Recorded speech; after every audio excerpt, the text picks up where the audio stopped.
Days away from electing a new president to the White House, Americans still trying to figure out which candidate deserves their vote. Will it be the Republican candidate who makes lewd comments about women, among other things, or the Democratic candidate who can't be trusted for deleting thousands of classified emails? First, we talk about the second presidential debate, and we take a look at some numbers. A CNN ORC poll taken right after Sunday's town hall debate at Washington University in St. Louis, Missouri, projected that Democratic presidential nominee Hillary Clinton won the debate with 57% and 34% for her rival Donald Trump. The first question of the debate focused on a scandal breaking on Friday of a video with Trump making lewd comments about women.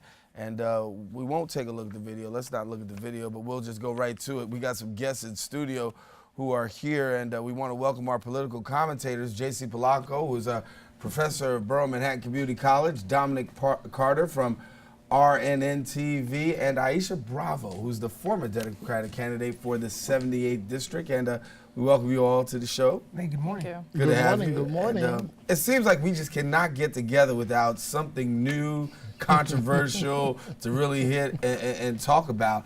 And I guess I'll start off with JC, since, yes, we'll start off with JC.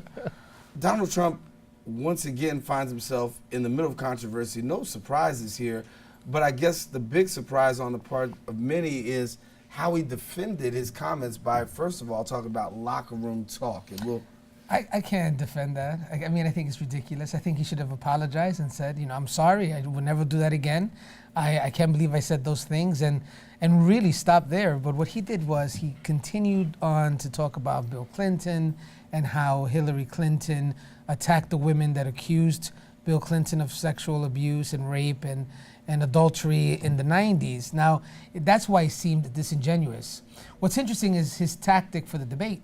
He went in, and what's interesting is how Hillary was not prepared for what she saw.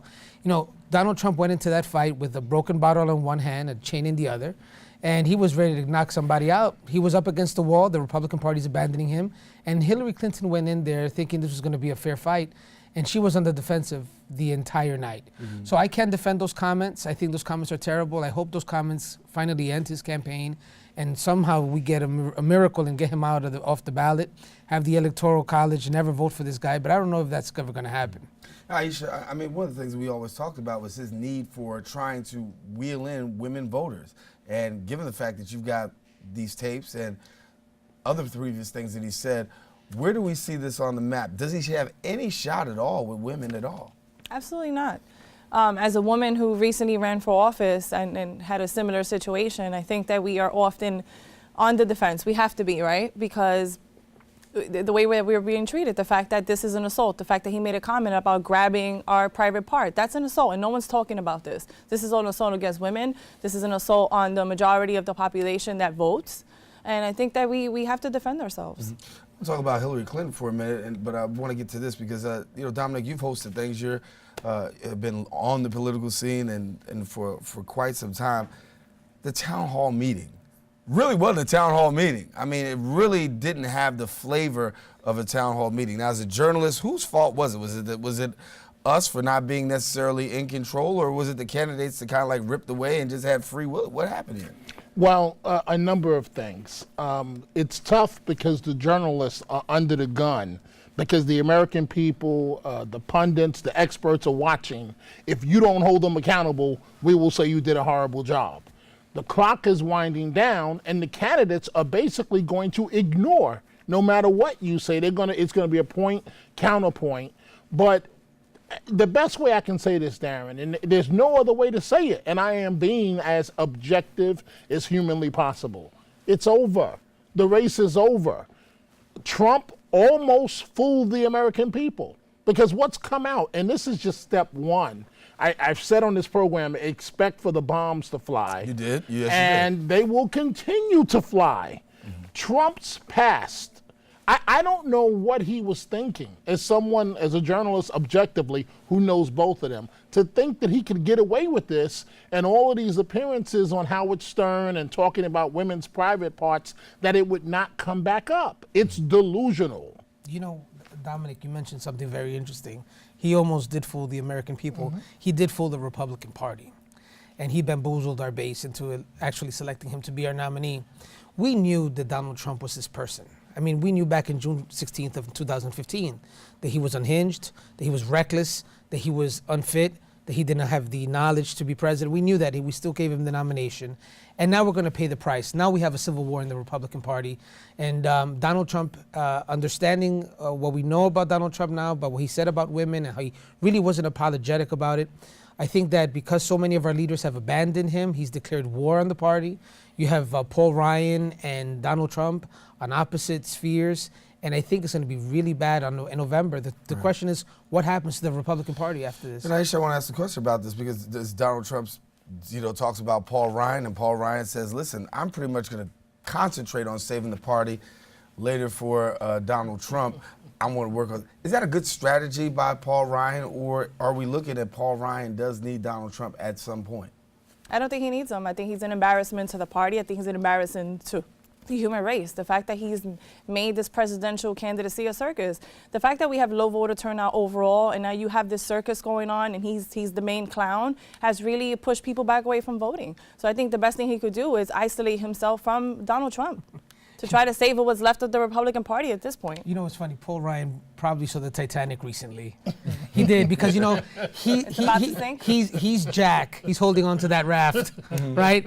Senator Ayotte has already abandoned Donald Trump. She's Rose. This is his opportunity to get on that raft. Don't be Jack, Speaker Ryan. Get on the raft. If you're Paul Ryan, what other choice do you have at this point? What other choice? Trump is going down in flames. Hillary Clinton might as well start measuring the drapes today. But it's a wrap. But let me ask this, though, because people did say, when you look at the debate overall, she didn't do too well. This was a time that she really could have pounced, really could have been very presidential. She had to defend herself from him. It was an attack. No substance was given in this. She wasn't given an opportunity to speak on substance. She had to constantly defend herself out of his attacks. First of all, it was despicable that Trump brought to the debate actual alleged victims of Bill Clinton's sexual advances. Despicable. Number two, why would Hillary Clinton roll down in the mud with Trump? Why would she reduce? She did during the debate what's called a Rose Garden strategy. When a race is over, your opponent can go blah, blah, blah, blah, blah, and you just completely ignore them.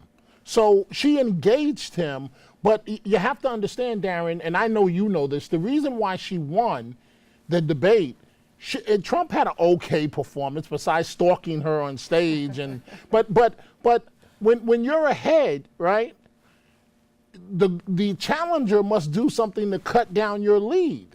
You got to bring it. It's almost like a boxing match. If you're ahead in the match, the challenger's got to go for the knockout. It's got to go to score points.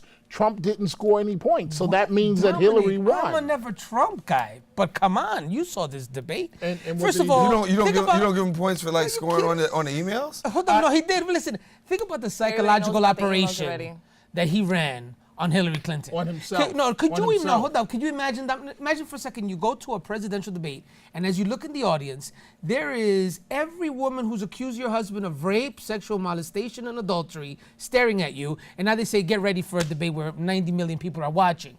This is a very tough thing. So he knocked her off her game. And then listen to this. He went in on the emails. He went in on the emails hard. You know what? When he says, what happens to those 33,000 emails? Why did you break those Blackberries with hammers? Why did you use that bleach app? I mean, there is no reason other than I didn't want you to see what I had in those emails. So I think he put everything he had. He started throwing these wild punches. He got some points in. And I really think he saved himself that night to see another day, because we were talking about replacing him.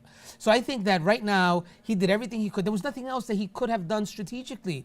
And from putting those women in the audience and attacking her on the emails, attacking her on the lies, saying that he's going to put her in jail, I feel like, I wouldn't have said that. but still, think about he threw everything at the kitchen sink at her. Let me take a quick break, come back with all three of you again. But when we come back after that, we're going to talk a little bit more about this race for the White House.